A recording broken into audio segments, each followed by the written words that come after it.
우리 가정에서 우리 예배드리시는 모든 분들을 축복합니다. 우리 가족과 함께 있을 텐데 옆에 가족을 보시면서 인사하겠습니다. 사랑합니다. 축복합니다. 사랑합니다. 축복합니다.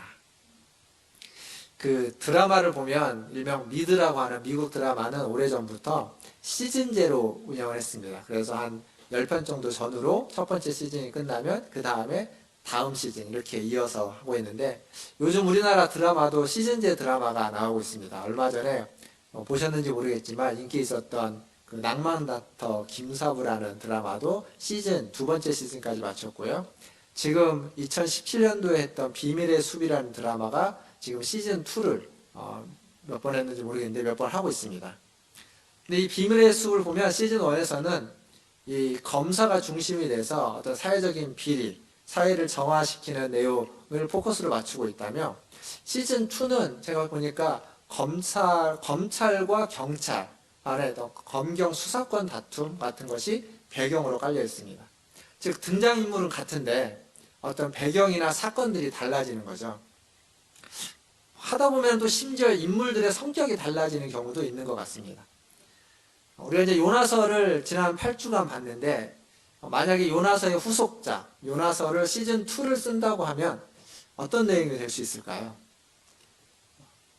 요나서의 시즌 1, 앞에 있는 요나서 4장까지가 어떻게 마무리되었는지를 한번 좀 생각해 보면 시즌 2를 우리가 유추해 볼 수 있는데, 근데 중요한 건 시즌 1이 요나서가 제대로 마무리가 안 됐습니다.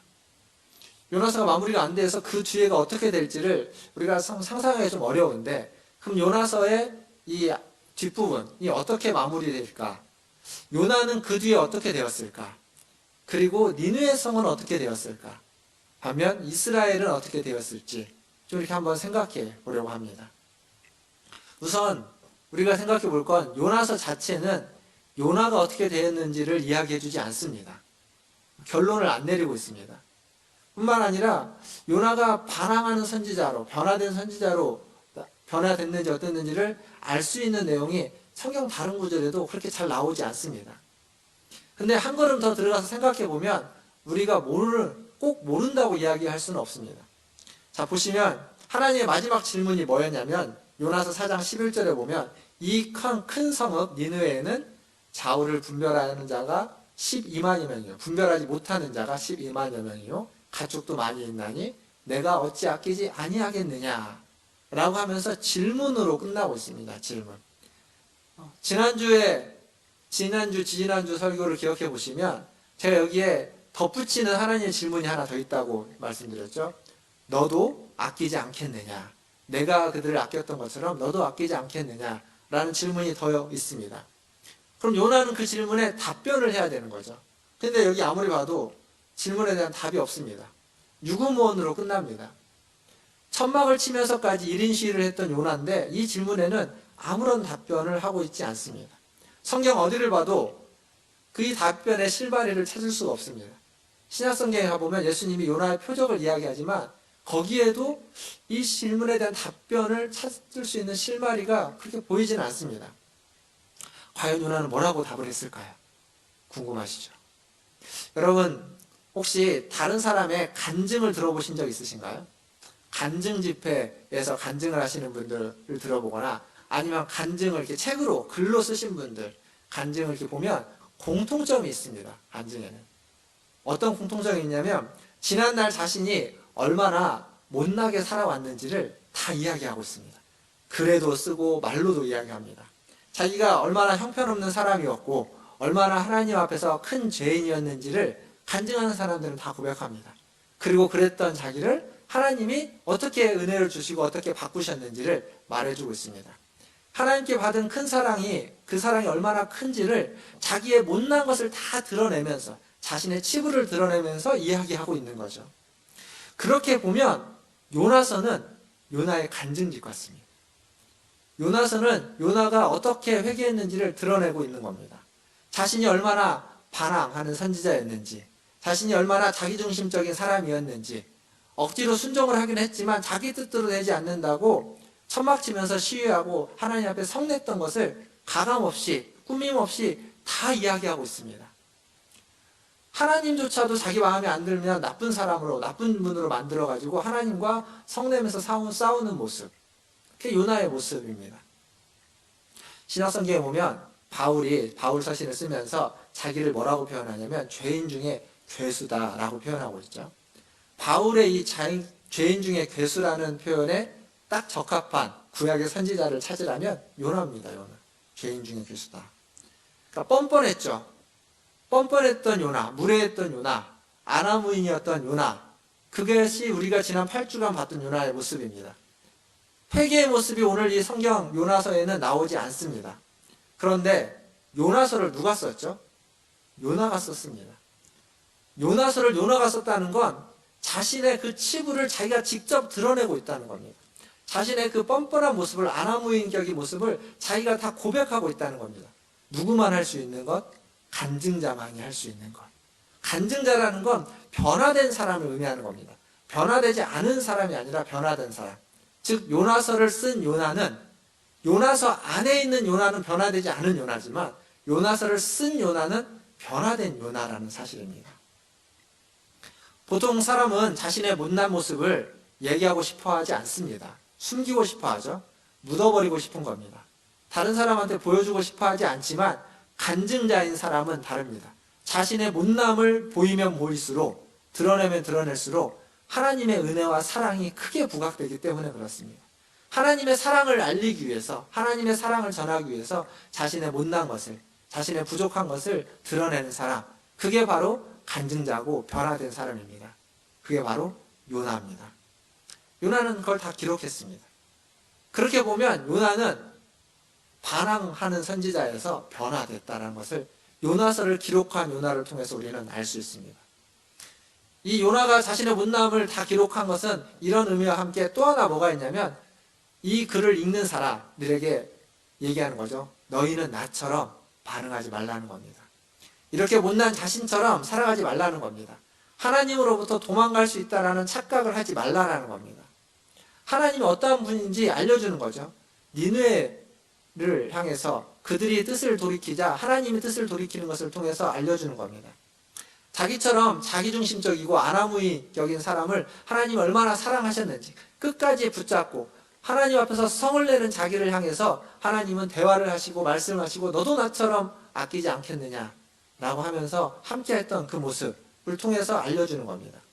즉 요나서가 하나님의 질문에 대한 요나의 답변입니다. 따로 답변이 기록되어 있지는 않습니다만 요나서 자체가 하나님 앞에서 요나가 한 답변이라고 이야기할 수 있습니다. 그래서 요나서는 요나의 간증집이고 요나의 회개집이라고 이야기할 수 있습니다. 그 안에 회개의 구문이 하나도 없지만, 그 안에 하나님 앞에 회개했다라는 표현이 하나도 없지만 그가 알 수 있는 건 요나서 자체가 요나가 회개했다는 증표라는 사실이죠.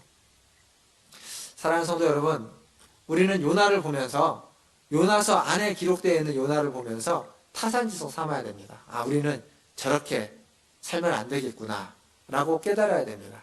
그러나 동시에 요나서를 쓴 요나의 모습은 본받아야만 하는 겁니다.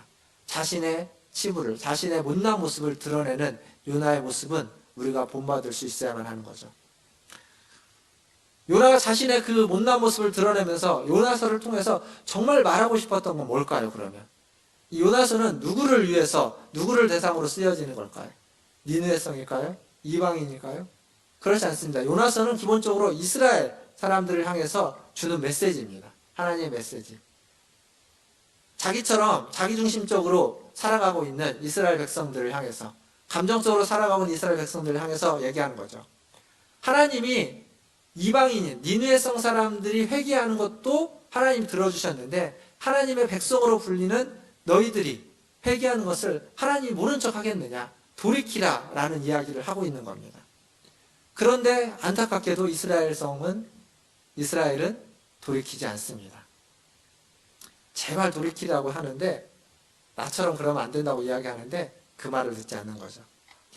그러니까 요나의 마음이 담겨져 있는 요나서지만 그 요나서가 제 기능을 다 하지는 못했습니다. 왜냐하면 그 요나서를 통해서 이스라엘이 회개하지 않았기 때문에 그렇습니다. 이스라엘은 요나서가 쓰여지고 난 몇십 년 후에 아수르에게 멸망당하고 맙니다. 사랑하는 성도 여러분, 하나님의 백성이 이방인보다 못할 수 있습니다. 하나님의 백성이 이방인보다 더 완악할 수 있습니다. 이방인의 왕은 하나님의 메시지를 듣고 회개하고 돌이켰는데, 하나님의 백성인 이스라엘은 이 요나가 간절히 이야기하는 그 요나서를 통해서도, 또 요나서뿐만 아니라 하박국과 아모스가 계속 이야기하는 그 예언을 통해서도 그들은 듣지 않습니다. 돌이키지 않는 겁니다. 요나의 호소를 묵살해버리고 마는 거죠. 우리는 지금 그리스도인들이, 하나님의 자녀들이 하나님을 믿지 않는 사람들보다 못하고 있음을 그냥 목도하고 경험하고 있습니다. 그래서 우리는 한없이 부끄럽습니다. 지금까지 우리는 믿는 사람이 안 믿는 사람보다 더 양심적이고, 더 윤리적이고, 더 선하고, 더 도덕적이라고, 더 괜찮은 사람이라고 생각하고 살아왔고, 그러한 모습들을 많이 보아왔습니다. 그런데 지금 보여지는 모습은 물론 다는 아니지만 일부이긴 하지만, 믿는 사람들이 믿지 않는 사람들보다 더 비윤리적이고 비상식적이고 비도덕적인 것을 보고 있습니다. 타인의 아픔과 고통에 전혀 공감하지 못하고 피해를 주고 손해를 끼치고 있습니다. 하나님을 모르는 사람들 앞에서 얼굴 들기가 좀 부끄러운 시대를 살아가고 있습니다. 교회라는 두 글자가 지난 3월에 2월인가요? 2월 3월에 그 신천지라는 곳에서 코로나가 확정됐을 때 이 신천지라는 세 글자보다 더 부끄럽게 느껴질 때가 지금인가고 생각합니다. 거기에 부채질하는 또 목사님들이 있습니다. 목사로서 한없이 부끄럽고 또 죄송하고 미안할 따름입니다. 이렇게 부탁하고 싶습니다. 목사라는 이름에 현혹되지 마시고 우리 성도님들이 좀 분별하시면 좋겠습니다.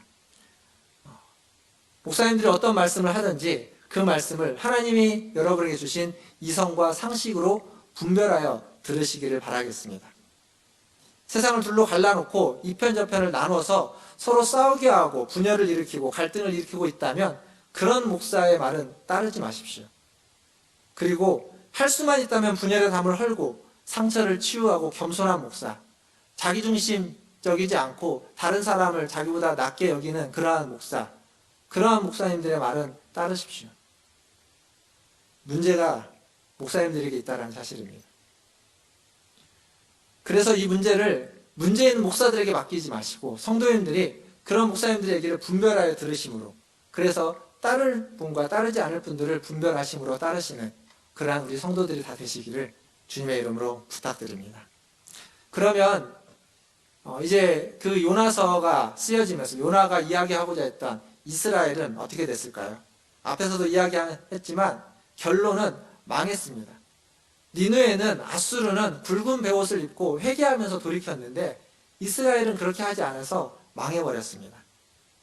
요나서 제가 초반에 말씀드릴 때 요나서의 배경은 여로보암 2세라고 말씀드렸죠.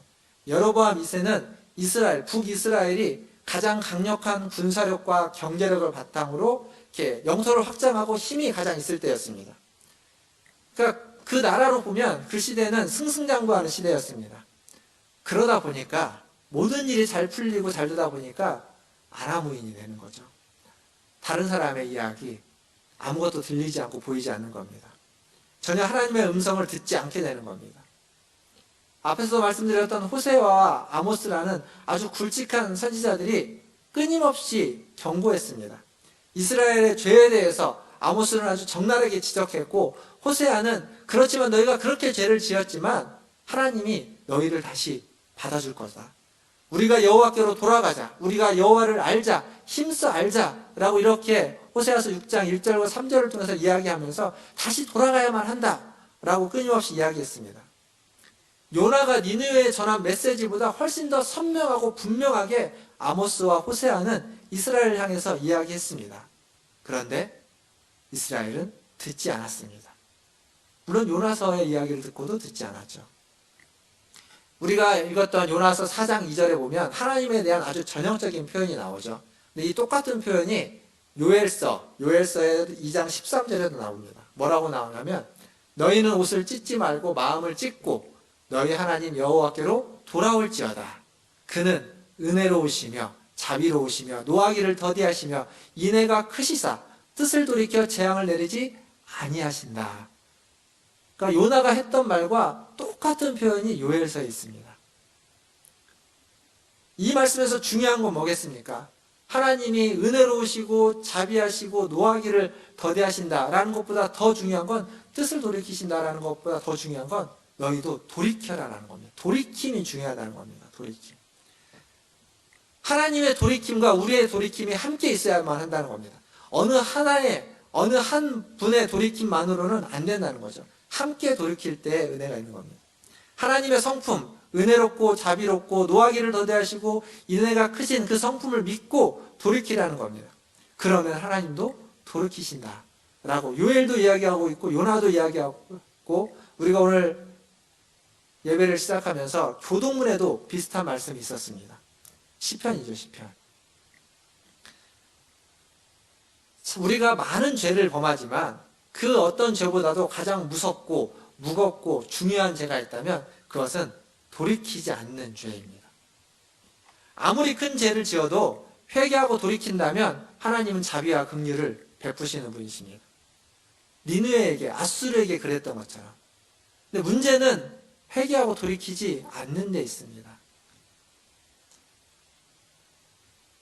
아모스가, 하박국이, 그리고 요나가 선지서를 쓰면서 그렇게 돌이키라고 말했는데 니느웨는 그 작은 요나의 메시지를 통해서도 돌이켰습니다. 똑같은 말씀을 듣고도 돌이킨 사람이 있고 돌이키지 않는 사람이 있습니다. 그러니까 똑같은 말씀이 은혜로 적용되는 사람이 있고 적용되지 않는 사람도 있는 겁니다. 똑같은 말씀을 들어도 그 말씀으로 다시 살아나는 사람이 있지만 그 말씀 때문에 망하는 사람이 있다는 사실입니다. 방법을 몰라서가 아니라, 누가 안 알려줘서가 아니라, 체험을 안 해서도 아니고 하나님을 몰라서도 아닙니다. 들어도, 듣고, 읽고 또 보아도 여전히 우리의 마음이 완악하기 때문에 잘못된 길에서 돌이키지 않는 겁니다. 어느 목사님이 이런 말씀을 했습니다. 하나님은 죄인들의 연약함과 실수와 죄로 말미암아 진노하시는 분이 아니라 자칭 의인이라고 하는 자들, 돌이키지 않는 자들의 완악함에 심판하시는 분이다라고. 여러분 어떠십니까? 의인이십니까? 아니면 죄인이십니까? 돌이키지 않는 완악한 의인이십니까? 아니면 허물 많고 죄 많은 죄인이십니까? 죄인이라면 하나님은 우리를 심판하지 않습니다. 그러나 우리가 자칭 의인으로서 돌이키지 않는다면, 완악한 모습을 가지고 있다면 하나님 우리에게 진노하시고 우리를 책망하실 것입니다. 마지막으로 니느웨는 어떻게 됐을까요? 니느웨는 분명 하나님을 믿고 회개했습니다. 하나님을 믿고 그들이 돌이키자 하나님도 뜻을 돌이켜서 그들을 멸망시키지 않았습니다. 패망시키지 않았습니다. 그렇다면 이제 니느웨는 좀 다른 제국으로 변화됐을까요? 그렇지 않습니다. 요나서의 예언 이후에 그 왕의 다음 왕이 디글랏빌레셋 3세라는 왕인데, 이 디글랏빌레셋 3세는 아수르 제국 중에서 가장 강력한 왕권을 자랑하고 가장 강력하게 전쟁을 했던 왕입니다. 군사적인 전성기를 맞이합니다. 그리고 이 왕이 북왕국, 북이스라엘을 멸망시킵니다. 무슨 말이냐면 아수르 제국은 비록 회개했지만 회개하고 돌이켜서 힘을 얻은 후에 더 큰 죄를 지었다라는 사실입니다. 가난한 사람들에게 하나님은 축복을 합니다. 가난함에서 벗어나게 해달라고 기도하고 요청해서 하나님은 축복을 하는데 그 축복이 오히려 그 사람에게 독이 되는 거죠. 병들어 있어서 죽어가는 것을 하나님은 살려놨는데 건강해져서 온갖 나쁜 짓을 다 하는 겁니다. 힘을 얻어서 나쁜 짓을 더 열심히 하는 거죠. 복을 주었더니, 은혜를 주었더니 그 일을 악한 일에 사용하는 결과가 되는 겁니다. 아수르가 그랬습니다. 더 완악해졌고 더 악해졌고 더 무자비해졌습니다. 그러다 결국 아수르는 나홈을 통해서 다시 한번 하나님의 멸망과 심판을 예언받게 되고, 그 멸망과 심판대로 아수르는 150년 후에 멸망하고 맙니다. 북왕국을 패망시키는데 아니, 하나님의 뜻을 이루는데 아수르는 분명히 사용되었습니다. 사용되었지만 그들도 하나님의 그 요구에 선을 넘어서 버리자 그들도 결국 패망하게 되는 겁니다. 하나님께 쓰임받아도 패망하고 멸망하고 하나님의 백성이어도 멸망하는 겁니다. 왜요? 돌이키지 않았기 때문에. 하나님 앞에 돌이키지 않으면 그렇게 되는 겁니다. 반대로 돌이키면 어느 누구다 할지라도 하나님 앞에서 은혜를 얻고 유예 기간을 얻게 되는 겁니다. 다시 살아갈 수 있는 시간과 기회를 얻게 되는 거죠. 이제 말씀을 맺겠습니다. 아침마다 여러분들에게 나누고 있는 말씀 묵상이 있습니다. 지금 이제 창세기로 바뀌었는데 얼마 전까지 이사야서 말씀을 묵상했습니다. 이사야서에 보면 애굽에 대한 신탁이 있지만 아수르에 대한 신탁도 여러 군데 나오고 더불어서 36장에서 39장까지 보면 아수르 왕 사네립이 유다를 공격하는 이야기가 나옵니다. 거기에 보면 이 사네립은 랍사게를 앞세우고 공격을 합니다. 그리고 유다 땅의 모든 성을 다 점령한 다음에 예루살렘만 남겨놓고 이야기하는 장면이 나옵니다. 거기에서 랍사게는 히스기야 왕을, 그때 왕이 히스기야였는데 히스기야 왕을 모욕하고 조롱하면서 이런 말을 합니다. 이사야서 36장 18절인데 이렇게 이야기하죠. 혹시 히스기야가 너희에게 이르기를, 백성들에게 하는 얘기입니다. 여호와께서 우리를 건지시리라 할지라도 속지 말라. 열국의 신들 중에 자기의 땅을 아수르 왕의 손에서 건진 자가 있느냐. 그러니까 왕이 하나님이 너희를 도와주고 하나님이 너희를 건지겠다고 말하겠지만 그 왕의 말에 속지 말라는 겁니다. 어느 신도 어느 왕도 아수르 왕의 손에서 한 신도 너희를 건진 자가 없다라는 거죠. 여호와도 너희를 못 건질 거다라고 이야기하는 겁니다. 랍사게의 이 외침은 그들이 얼마나 승승장구했는지, 얼마나 오만했는지를 잘 보여주고 있습니다. 어떤 신도 막을 수 없다는 거죠. 그런데 이 뒤에 얘기를 보면 이때 온 수만 18만 명의 군사들이 결국 다 죽고 패퇴하게 됩니다. 사네립은 니느웨 성으로 돌아가서 자기의 자녀들의 칼에 의해서 죽임을 당하고 맙니다. 허무하게 끝나는 겁니다. 그렇게 승승장구했던, 그렇게 오만했던 그들이 한순간에 몰락해버리고 맙니다. 근데 문제는 히스기야입니다. 히스기야. 제가 얘기하고 싶은 건 이 아수르가 아니라 히스기야입니다. 히스기야는 이런 놀라운 전쟁의 승리를 경험했습니다. 그리고 그 뒤에 이어서 무슨 일이 나오냐면 그가 중병에 걸려서, 죽을 병에 걸려서 이제 벽을 보고 면벽기 들어가지고 벽을 보고 기도합니다. 그래서 그 병에서 나아서 15년이나 되는 생명을 연장받게 됩니다. 히스기야에게 이것은 엄청난 축복이고 엄청난 은혜입니다. 그런데 이 축복과 은혜가 역대하여 보면 히스기야를 교만하게 만들었습니다. 교만하게 만들었습니다. 교만은 패망의 첩경이다 라는 말씀이 있죠. 잠언 16장, 오늘 우리가 읽었던 본문 말씀입니다. 18절부터 20절까지 제가 한번 다시 읽어보면 교만은 패망의 선봉이요, 옛날 성경에는 교만은 패망의 첩경이다 이렇게 되어 있죠. 교만은 패망의 선봉이요, 거만한 마음은 넘어짐의 앞잡이이니라. 겸손한 자와 함께하여 마음을 낮추는 것이 교만한 자와 함께하여 탈취물을 나누는 것보다 나으니라. 삼가 말씀에 주의하는 자는 좋은 것을 얻나니 여호와를 의지하는 자는 복이 있느니라.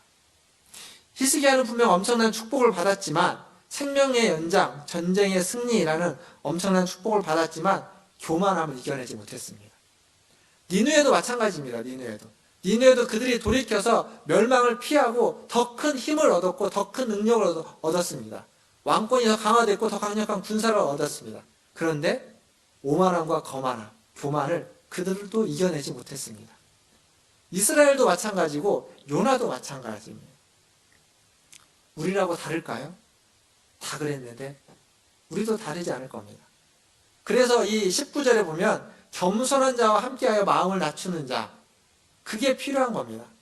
겸손하지 않으면, 마음을 낮추지 않으면 순간적으로 우리도 교만할 수 있고 교만한 자와 함께해서 그 탈취물을 좀 얻고 싶어 하는 사람이 되는 겁니다.